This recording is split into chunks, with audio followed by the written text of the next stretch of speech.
Hey, Garland Vance here. As life gets ready to go back to normal, there's a lot of high achievers and high capacity leaders who are wanting and hoping that things will go back to normal. And maybe you find yourself in that boat. You're wishing that things will go back to normal as quickly as possible. But before you decide to do that, I want to share with you 3 mistakes that high achievers could make in going back to normal.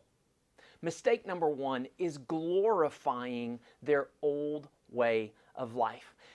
It's really simple during this time to glorify the life you once had. It's almost like there's nostalgia in thinking about the life that you had before this pandemic. And sure, there were certainly some parts of it that were better.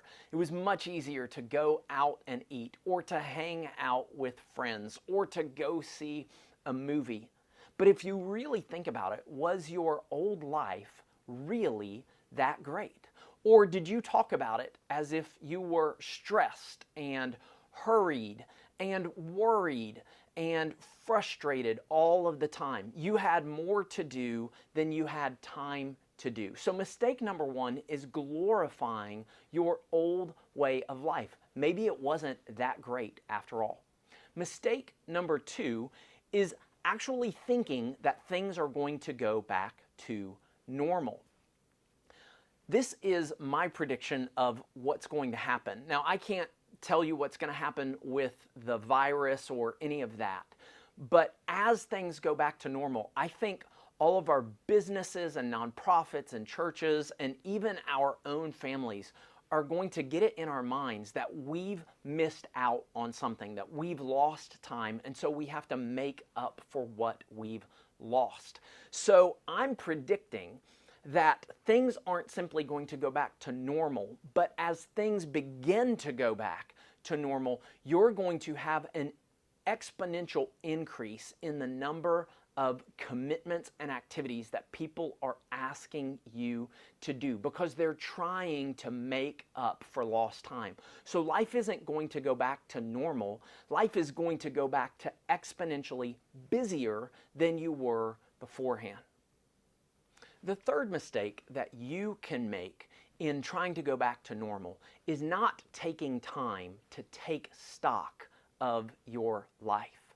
You've been given a small period of time in which you've been able to slow down, in which many of your activities and priorities have been put on hold for a time. And now is an incredible time to take a step back and take stock of your life. Is this the life that you wanted to live? Are you living at the pace that you want to live at? How many evenings are consumed with things that you don't want to do? How many projects are you working on at your office that you don't want to be involved in? Now is the time to take stock of your life and ask the question, what is the life that I actually want to live? So all this begs the question, how do you overcome these mistakes? Well, I want to tell you that the best way to overcome these mistakes is right now to focus on getting unbusy.